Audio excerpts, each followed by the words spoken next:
सत्संग फाउंडेशननी एक खूप सुंदर उपक्रम या ठिकाणी घेतला।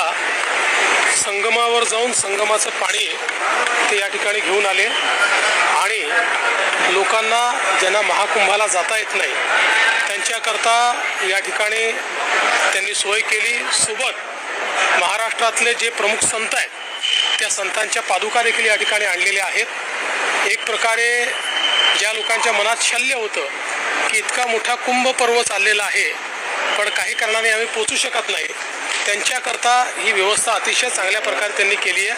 म्हणून मी व्हॅल्युएबल ग्रुप आणि सत्संग फाउंडेशनचं मनपासून अभिनंदन करतो। दिल्ली में जो हादसा हुआ है क्या कहेंगे? 18 लोगों की मौत हुई। देखिए बहुत मैं ऐसा मानता हूँ कि ये दुर्दैवी इस प्रकार का हादसा है और इसके ऊपर सभी ने दुख व्यक्त किया है और आगे इस प्रकार की घटना न हो इस दृष्टि से प्रशासन निश्चित रूप से उचित कार्रवाई करेगी। लव जिहाद को लेकर महाराष्ट्र सरकार भी कमेटी बना रही है, क्या कहेंगे? ऐसा है कि सुप्रीम कोर्ट ने भी अपने निर्णय में लव जिहाद की वास्तविकता को प्रदर्शित किया है, इंडोर्स किया है और महाराष्ट्र जैसे राज्य में भी हम लगातार देख रहे हैं कि इस प्रकार की केसेस बढ़ रही है। सबसे पहले हम सबने समझ लेना चाहिए कि किसी एक धर्म के व्यक्ति ने दूसरे धर्म के व्यक्ति से शादी करना ये गलत नहीं है, लेकिन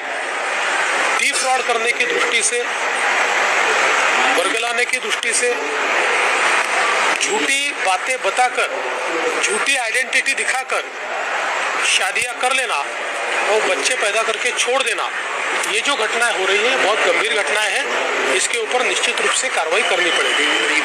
मराठी लव जिहाद असा है कि लव जिहाद याची वास्तविकता सर्वोच्च न्यायालयाच्या निर्णयातही आलेली आहे, केरळ हायकोर्टच्या निर्णयात देखील ती आलेली आहे। एका धर्मातल्या व्यक्तीने दुसऱ्या धर्मातल्या व्यक्तीशी लग्न करणं हे गैर नाही, पण खोटं बोलून, खोटी आयडेंटिटी तयार करून, त्या ठिकाणी फसवणूक करून अशा प्रकारचं लग्न करायचं आणि मुलं जन्माला घालून सोडून द्यायचं, ही जी प्रवृत्ती चाललेली आहे, हे जे फूस लावणे, फसवणूक करणे, जाणीवपूर्वक खोटारडेपणा करणे असं जे चाललेलं आहे हे मात्र योग्य